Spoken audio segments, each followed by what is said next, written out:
우리 교회 장로님들이 다른 교회 장로님들보다 기도를 참 잘하십니다. 그런데 오늘 우리 정학수 장로님이 기도해서 코로나19를 애굽의 장자의 죽음과 연결해서 기도하신 것은 오늘 설교의 내용입니다. 그래서 설교를 안 해도 될 것 같은데 그래도 준비를 했으니까 여러분들이 경청해 주시면 고맙겠습니다. 우리가 읽은 성경은 66권으로 이루어졌습니다. 66권의 성경이 기록된 이유는 여러 가지가 있겠죠. 물론 성경보다 좀 의심되는 부분으로 이제 외경이라는 것이 있습니다. 천주교에서는 외경을 포함하고 있죠. 그리고 외경보다 더 의심스러운 것이 있는데 그것은 위경이라고 말을 합니다. 성경을 연구하는 데 있어서 상당히 중요한 책들이죠. 그런데 가장 중요한 것은 우리가 성경을 읽다 보면 많은 사건들이 나옵니다. 많은 인물들이 나옵니다. 그래서 어느 때는 복잡하고 이해하기 어려운 경우들이 많이 있지요. 성경을 읽다 보면 똑같은 인물이 나오는데 이 동명이인들이 나온단 말이죠. 그러다 보니까 성경을 읽으면서 여러 가지로 어려움이 있는데 그럼에도 불구하고 우리가 성경을 하나님께서 우리에게 주신 이유가 있어요. 66권 책을 그냥 하나님이 우리에게 주신 이유와 목적은 뭐냐면 첫 번째로 하나님은 누구신가? 하나님은 어떤 분이신가? 하는 것을 알려주고 두 번째로는 그러면 그 하나님이 그런 분이기 때문에 우리가 어떻게 그분을 섬겨야 될 것인가 하는 두 가지 목적으로 성경이 기록되었다라고 볼 수가 있습니다. 그러니까 성경 안에 많은 복잡한 이야기들이 있지만 결국은 두 가지로 집약될 수가 있겠죠. 하나님은 누구신가?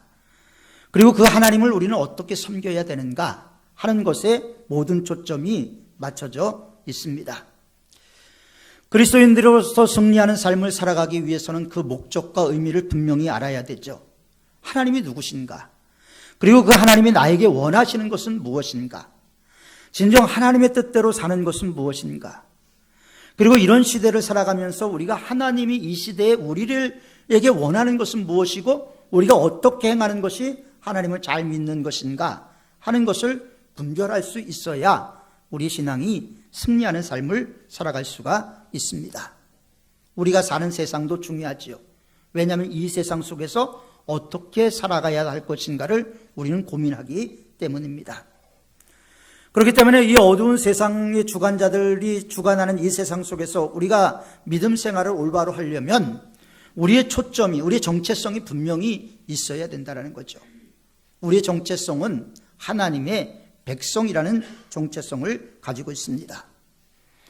그래서 물고기가 물을 거슬러 올라가듯이 우리는 세상을 거슬러 올라가는 그리스도인이 되어야 된다는 이야기들을 많이 하게 되죠.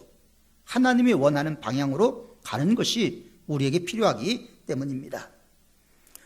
그런 의미에서 우리가 오늘 읽은 열왕기상 18장의 말씀은 상당히 중요한 의미를 가지고 있다고 생각이 됩니다. 하나님으로부터 훈련을 받은 엘리야가 보냄을 받은 현장이었기 때문입니다. 오늘 우리가 사는 현장도 엘리야가 사는 현장과 별반 다르지 않는 것 같습니다. 69대 총회장을 하셨던 박종렬 목사님은 제가 있었던 교회의 원로 목사님이셨는데 제가 찾아뵐 때마다 꼭 뼈에 새길 만한 말씀을 한마디씩 해주셨어요. 그때 하신 말씀 중에 한마디가 엘리야의 갑절의 능력을 달라고 기도하라는 말씀을 하셨습니다. 왜냐하면 당신이 목회하던 상황과 제가 목회하는 상황은 더 악하고 더 힘들어지는 상황이기 때문에 그것이 교만한 기도가 아니라 반드시 선행되어야 된다라고 저한테 강조를 하셨던 적이 있습니다. 그런데 오늘 본문에 나오는 그 세상도 오늘 이 세상과 별반 다른 것 같지는 않습니다. 우리가 읽은 본문의 말씀에서는 세 부류의 사람이 나옵니다. 아합이 나오죠. 그리고 다수의 백성들이 나오고 그리고 선지자들이 나옵니다. 선지자를 또 나눈다면 아합을 중심으로 한 바알 선지자들이 있고 하나님 중심으로 한 엘리야가 있었습니다. 그러나 여기에 등장한 모든 인물들, 이 인물들이 수천 년 전에 갈멜산이라는 곳에 동시에 모여 있었던 인물들이긴 합니다만은 이 인물들이 오늘 이 시대를 살아가는 우리들이 어떻게 믿음 생활을 해야 되고 어떻게 하나님을 바라봐야 하는가 하는 것을 우리에게 알려주고 있습니다. 우리가 성경을 읽을 때 이런 점을 간과해서는 안 돼요. 만약에 우리가 이런 점을 놓치고 성경을 본다면 성경은 그냥 옛날 이야기, 신화 이렇게밖에 정리가 될 수밖에 없습니다. 그러나 성경은 역사적인 기록이기는 합니다만은 역사적인 기록을 넘어서서 살아계신 하나님이 이 인간 세상에 어떻게 개입하시고 우리의 삶에 어떻게 관여하시는가를 보여주는 책이죠. 그러니까 그 성경의 말씀을 갖고 이 시대에 하나님이 어떻게 우리의 삶 가운데 역사하시는가 하는 것을 우리는 분명히 알아야 하는 것입니다. 그래서 우리는 성경을 읽고 묵상을 하죠. 그리고 탐구를 합니다. 왜냐하면 그것이 이야기이긴 합니다만 옛날 이야기가 아니라 살아계신 하나님의 이야기요. 그 하나님의 백성들이 어떻게 행해야 되는가 하는 이야기이기 때문입니다. 먼저 성경을 보면 우리가 아합이라는 왕이 나옵니다. 아합은 이스라엘의 7대 왕이었습니다. 그는 정략적인 결혼을 했는데 베니게의 공주인 이세벨이라는 여자와 정략적인 결혼을 하죠. 베니게의 공주와 결혼을 합니다. 그런데 이 베니게의 공주였던 이세벨에게 문제가 있었는데 이 사람은 바알 선지자였어요. 바알을 숭배하는 사람이었습니다. 그래서 이스라엘로 시집을 왔는데 시집을 와서 아합을 구워 삶아서 이스라엘 전체에 바알을 섬기게 만들고 하나님을 믿는 사람들을 다 잡아 죽이기 시작을 했습니다. 얼마나 끔찍한 일들이 벌어졌는지 하나님의 백성이라고 이야기할 수 있는 이스라엘 내에서 엘리야가 한 말이 뭡니까? 하나님 믿는 사람 다 죽고 나만 남았습니다. 그러나 하나님은 뭐라 그랬죠? 바알에게 무릎을 꿇지 않는 자 7,000명이 있다. 여러분, 그런 상황 가운데서 하나님이 가만히 있을 리가 없죠. 그래서 진노를 내리십니다. 이스라엘에게 진노를 내리시는데 그 진노가 뭐냐면 3년 6개월 동안 가뭄이 오게 하신 거예요. 비가 오지 않는 거예요. 3년 6개월 동안 비가 오지 않으면 얼마나 끔찍한 일이 벌어지는지 여러분 상상해 보십시오. 우리가 아프리카의 동물들이 물이 없어서 기갈로 죽어가는 모습을 가끔 동물의 왕국에서 보지 않습니까? 물이 없어요. 얼마나 끔찍한 상황이 전개됐는지 모릅니다. 그런데 아합은 그것이 자기의 죄 때문에 이런 재앙이 왔다라고 생각하지 않고 재수 없는 엘리야 때문에 이 재앙이 왔다. 엘리야만 죽이면 해결될 것이라고 생각을 했던 것 같습니다. 그래서 엘리야를 잡으려고 아합은 백방으로 노력을 했지요. 그리고 엘리야를 만납니다. 엘리야를 만났을 때 아합 왕이 한 말이 뭔지 아십니까? 이스라엘을 괴롭게 하는 자요, 너냐? 이스라엘을 괴롭게 하는 자요, 너냐? 그때 엘리야가 하는 말이 뭐예요? 내가 이스라엘을 괴롭게 한 것이 아니라 당신과 당신 아비의 집이 괴롭게 하였으니 이는 여호와의 명령을 버렸고 당신이 바알을 쫓았음이라. 여러분, 우리가 여기서 두 가지를 발견할 수가 있습니다.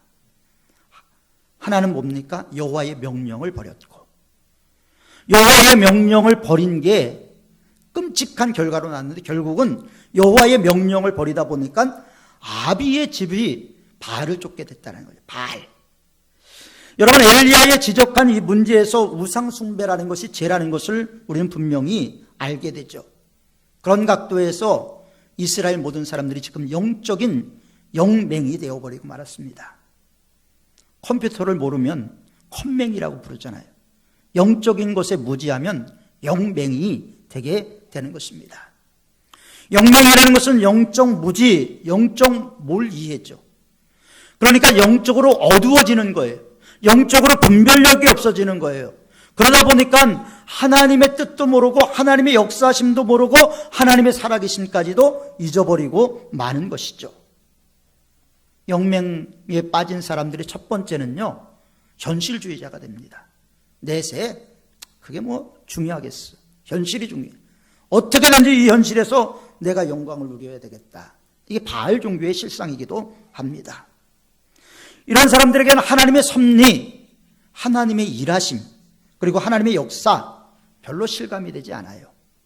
오로지 현실이 중요한 거예요. 현실에서 더 많은 돈을 벌고 더 많은 이익을 추구하기 위해서 분석합니다. 통계 자료를 만듭니다. 상황을 이끌어가지요. 그러나 신앙세계는 그렇지가 않습니다. 신앙생활이라는 것은 근원적으로 보이지 않는 세계에 대한 믿음으로부터 시작이 됐죠. 여러분, 우리는 예수 그리스도를 못 봤습니다. 그러나 예수 그리스도를 믿습니다. 우리는 하나님이 천지 창조하는 거 못 봤습니다. 그러나 하나님이 말씀으로 이 세상을 창조하셨다는 것에 대해서 확실히 믿습니다. 이것이 우리 믿음의 시작이요 영적인 생활의 출발이 되는 것입니다. 그래서 영적인 것은 보이는 것이 아니라 보이지 않는 것에 더 많은 초점을 맞출 수가 있게 되는 것이죠. 그래서 믿음장이라고 알려진 히브리서 11장 1절부터 3절에 보면 뭐라고 나옵니까? 믿음은 바라는 것들의 실상이요 보이지 않는 것들의 증거니 선진들이로서 증거를 얻었느니라. 눈에 보이지 않지만 믿음을 갖고 선진들은 그것을 마치 보는 것처럼 믿고 따라갔다라고 성경은 우리에게 말씀을 하고 있습니다. 그렇습니다. 하나님의 사람들은 보이는 것만을 보고 따라가는 사람이 아니에요. 보이지 않는 것, 보이지 않는 세계를 보는 사람인 것입니다. 히브리서 11장에 보면 많은 믿음의 사람들이 열거되어 있어서 히브리서 11장의 별명이 믿음장이라는 별명이 붙어 있습니다. 그러나 많은 그 신앙의 열조들 가운데서 그들에게 꼭 붙는 단서가 있는데 그것이 뭐냐면 믿음으로 신앙을 지키고 믿음으로 전쟁에 나가고 믿음으로 순교당하고 믿음으로 했다라는 것을 강조를 하고 있습니다. 두 번째로 영적인 무지에 빠진 사람들은요, 사람들에 대해서, 예수 믿는 사람들에서 고소하고 고발합니다. 고소 고발은 좀 법적인 용어긴 하죠. 고소는 본인이 직접 법원에 신청하는 거예요. 그러니까 저 사람들 나쁜 사람이야, 그렇게 자기가 직접 피해받은 것을 이야기를 하죠. 고발은 내가 피해는 안 받았지만 저 사람이 나쁜 사람인 것 같아요. 그래서 기독교인들이 초창기에 많은 어려움을 당했습니다.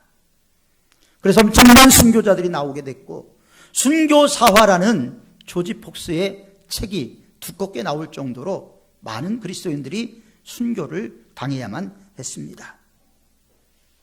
이들이 현실주의자였기 때문에 당연한지도 몰라요.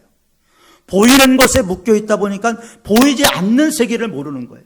보이지 않는 세계에 대해서 관심이 없다 보니까 그들이 그 어두움의 영, 이 세상을 지배하는 어두움의 영들에 사로잡혀 있다 보니까 그들의 마음에 하나님이 없는 거예요.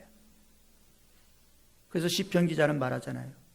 어리석은 자는 그 마음에 이르기를 하나님이 없다도다. 현실을 보면 하나님이 없는 것 같지만 성경은 하나님이 없다고 이야기하는 사람의 말이 가장 어리석은 사람의 말 중에 하나 같다라고 말을 하고 있습니다. 기독교 신앙이 백해 무익한 것 같다라고 이야기를 하고 조롱하고 고소하고 고발하고 책임을 지우려 합니다. 예수님도 사역하시다가 고난을 당하셨죠. 고발을 당하고 고소를 당했습니다. 바울 또한 빌립보에서 영적인 역사를 행하다가 감옥에 갇히는 그런 일도 있었습니다. 초대교회 성도들이 이렇게 끔찍한 박해를 받았음을 우리는 교회 역사를 통해서 알 수가 있게 되죠. 이런 사람은 어느 시대나 있어요. 기독교를 조롱하는 사람. 아니, 교회 안에서도 있습니다. 그러나 우리는 어떤 사람이죠?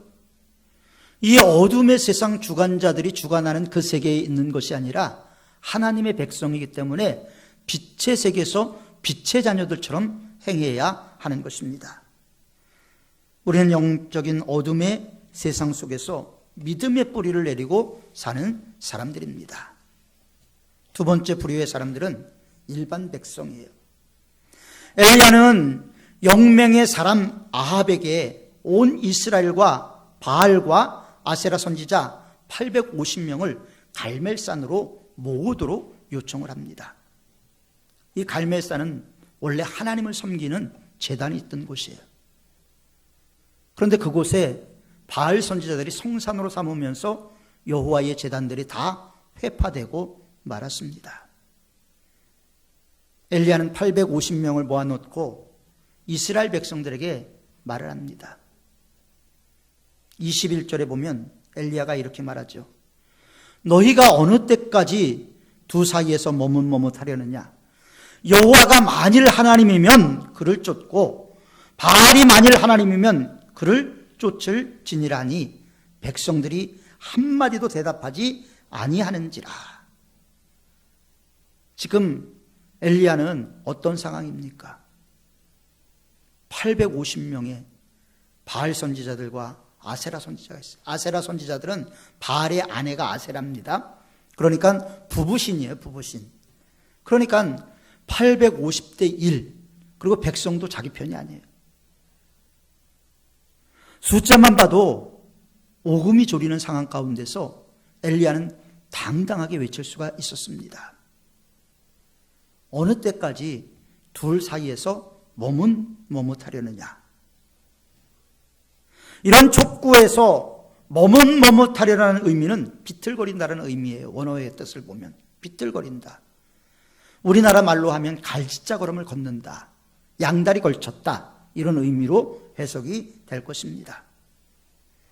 이스라엘 백성들은 하나님과 바알 사이에서 양다리를 걸치고 있었던 거예요. 그리고 비틀거리면서 하루하루를 살아갔던 것입니다. 신앙이 절대적인 신앙이 아니라 상대적인 신앙이 되어버리고 말았어요.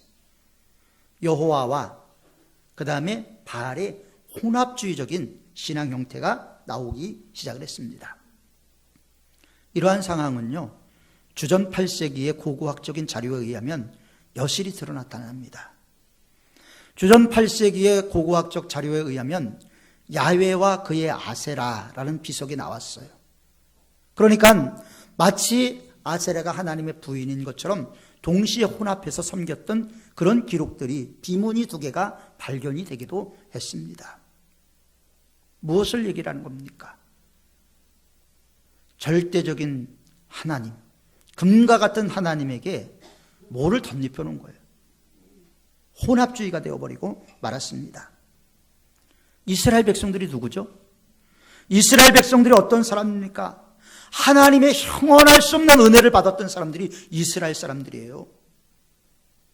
430년을 애굽에서 종살이를 했습니다. 하나님께서 그들을 긍휼히 여기셔서 출애굽까지 시켜줬잖아요. 하나님을 빼고서는 아무것도 생각할 수 없는 사람은 이스라엘 사람 아니겠습니까? 하나님 없이는 절대 안 되는 게 이스라엘 민족일 텐데 왜 이 모양이 됐을까요? 이들에게 신앙적인 열심이 부족한 것은 아니었을까요? 만약 그렇다면 아예 신이라는 것을 찾지 않았을 것입니다. 그렇다면 하나님이 싫어졌을까요? 그것도 아닙니다. 만일 그렇다면 여호와와 바알 사이에서 어느 것을 섬겨야 될지 저울질하지는 않았을 것입니다. 그렇다면 아합과 이세벨의 핍박으로 결국 신앙을 포기하고 바알 쪽으로 기울어졌을까요? 만약에 그랬다면 엘리야는 이스라엘 백성들의 신앙의 지조를 지키라고 설교했을 것입니다. 굳센 믿음을 가지라고 설득을 했을 것입니다. 그런데 왜 그랬을까요? 왜 이스라엘 백성들이 하나님이 그렇게 인도하시고 하나님이 함께 해온 백성임에도 불구하고 그들은 왜 바알을 섬기기 시작을 했을까요? 이유는 단 하나입니다. 이익 추구. 더 많은 이익을 추구하기를 원했던 거예요. 풍요롭기를 원했던 거예요. 바알은 농경신입니다. 번개를 내리고 비를 내리는 신이에요. 그러니까 바알 신이라면 번개로 재물에 불을 내릴 수도 있는 사람이고 비를 줄 수도 있는 사람이에요. 그러다 보니까 이스라엘 백성들은 풍요를 준다라는 바알을 따라가게 됐습니다. 그들은 430년 노예 생활을 했죠. 그리고 40년 강야 생활을 했습니다. 그러다 가나안 땅에 딱 들어왔어요. 유목민이었던 그들이 농경 문화 속을 접하면서 그들의 생각은 농경 사회의 적응이 되기 시작을 했습니다. 그러면서 편리를 추구하기 시작을 했죠. 안락을 추구하기 시작을 했습니다. 그런데다가 팔레스타인의 기후는 비가 잘 오지 않습니다. 근데 농사를 지려면 이른 비와 늦은 비가 와야 돼요. 근데 바알은 비를 내리는 신이라고 믿었던 거예요. 그래서 비를 내려주기 위해서는 바알을 기쁘게 해야 된다. 바알이 기뻐야지 비를 내려준다라고 그들은 믿었던 것입니다. 그래서 예언자들이 처음부터 끝까지 통이 터지라고 외쳤던 게 뭐냐면, 하나님을 잘 섬기고 하나님을 따라가면 하나님께서 이른 비와 늦은 비를 주신다. 바알이 주는 게 아니다. 하나님이 주시는 것이다. 하나님만 의지하고 하나님만 믿고 나갈 때 하나님께서 그걸 주시는 것이다. 그거를 예언자들이 얼마나 목청이 터지도록 외치는지 모릅니다. 이게 우리들이 살아가는 실상 아니겠습니까? 세상은 절대적인 가치 기준이 없는 곳이죠. 자신의 이익에 따라 많은 것이 변합니다. 국제 정세도 마찬가지잖아요. 어제의 동지가 오늘의 적이 됩니다. 어제 적이 오늘이 동지가 되는 것이 국제 정세에 돌아가는 모습 아닙니까? 이런 현실 속에서 얼마나 많은 그리스도인들이 세상의 유혹을 받아 비틀거리고 살고 있는지 모릅니다. 그러나 기억하십시오. 이 비틀거림 속에서 신앙의 축을 바로 세우지 않으면 우리는 쓰러질 수밖에 없는 존재라는 것을 분명히 알아야 됩니다. 팽이를 보십시오. 팽이를 돌리면 속도가 날 때는 중심축이 잘 서 있어요. 속도가 점점 느슨해지면 느슨해질수록 팽이는 비틀비틀거리다가 결국은 쓰러지고 맙니다. 우리 신앙 역시도 비틀거리기 시작하면 마지막에 쓰러질 수 있다는 것을 우리는 분명히 알아야 돼요. 이 세대는 더욱더 영적으로 어두운 시대입니다. 이 세상은 우리를 더 비틀거리게 만듭니다. 우리를 더 무너지게 만듭니다. 우리를 더 하나님으로부터 멀어지게 만듭니다. 신앙생활에 계속해서 바른 신앙생활을 할 수 없도록 덫을 놓는 세상 속에 살아가고 있습니다. 이런 세상 속에서 비틀거리는 이스라엘 백성들의 모습과 우리의 모습을 비교해 볼 필요가 분명히 있죠. 그래서 하나님의 백성은 중심축을 잘 잡고 살아가는 사람들이 되어야 합니다. 세 번째로 만나는 사람들은 허상을 따라가는 무리들이죠. 허상 따라가는 무리들. 바알 선지자들이죠. 바알 선지자들, 아세라 선지자들. 허상이 있습니다. 여러분, 지금 우리나라에 교회가 많다라는 이야기들은 많이 나왔죠. 그러나 점집이 더 많다라는 걸 여러분 아십니까? 점집이 더 많이 늘어났어요. 많은 사람들이 점을 봅니다. 김혜경이라는 분이 무당의 왕이었는데, 나 주여 사탄의 왕관을 벗었나이다라는 책을 쓰고 기독교로 왔어요. 이분이 쓴 책에 보면 목사님들이 교회 개척해놓고 잘 되겠느냐고 점 보러 온 사람도 있다는 거예요. 여러분, 영적으로 이렇게 무지한 세상, 허상을 따라가는 거예요. 허상. 바알 선지자들과 아세라 선지자들을 보면요, 우리가 사는 이 시대에 우리들의 모습과 별반 다르지 않는 것 같습니다. 25절 이하의 말씀을 보면 엘리야가 바알 선지자들에게 이르되, 너희는 많으니 먼저 송아지 한 마리를 택하여 잡고 너희 신의 이름을 부르라. 그러나 불은 붙이지 마라. 지금 뭐 하자라는 거예요? 하나님이 진짜 신인지 바알이 진짜 신인지 한번 하자. 송아지 2마리를 가져다가 한 마리는 바알 선지자들이, 하나는 엘리야가 갖고 하늘에서 불이 떨어져서 불을 붙이게 하는 자가 진짜 하나님이다. 목숨을 건 경합을 하는 겁니다. 지금 엘리야는 목숨을 건 거예요. 이게 우상의 실체죠. 결국 우상을 쫓아간다는 것은 환각입니다. 환각. 우리말에 무엇에 홀렸다라는 말이 있죠. 무엇에 홀렸다. 우상을 쫓아가는 사람들은 무엇에 홀립니다. 그래서 응답 없는 허상을 향해서 경배하고 열심을 쏟아놓죠. 홀린 사람들입니다. 이런 사람들 얼마나 불쌍해요. 28절에 보면 엘리야가 뭐라고 얘기를 합니까? 저희가 큰 소리로 부르고 그 규례를 따라 피가 흐르기까지. 칼로 자기 몸을 난도질해 가면서 신의 이름을 부르는 거예요. 얼마나 끔찍합니까? 바알 선지자들이 뛰노는 그 자리는 아마 피로 홍건했을 것입니다. 이게 호상이죠. 결국 그들은 그러다가 멸망하지요. 우리는 허상에 홀려 살다가 인생을 마친 사람들을 역사 속에서도 보고 오늘 우리 현실 속에서도 보게 됩니다. 이 시대의 허상은 뭐죠? 우리 정신을 잃게 만드는 것은 무엇입니까? 이 시대에 우리의 정신을 훔치고 우리들의 마음을 도적질하는 우리 신앙을 강탈해가는 허상들은 과연 무엇이 있을까요? 에덴 동산에서 아담과 하와를 유혹했던 그것은 먹음직도 하고 보암직도 하고 지혜롭게 할 만큼 탐스럽기도 한 열매였습니다.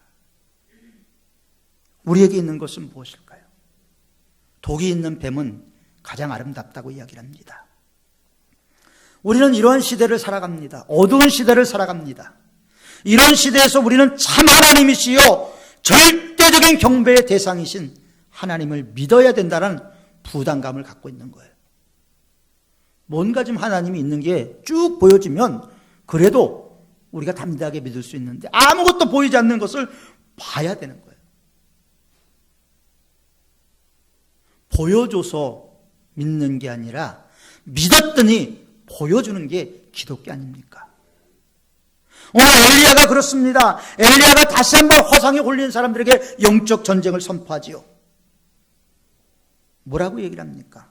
그는 신이니까 묵상을 하는지 길을 가는지 잠이 들었는지 모르니까 깨워라, 더 크게 불러라, 조롱합니다.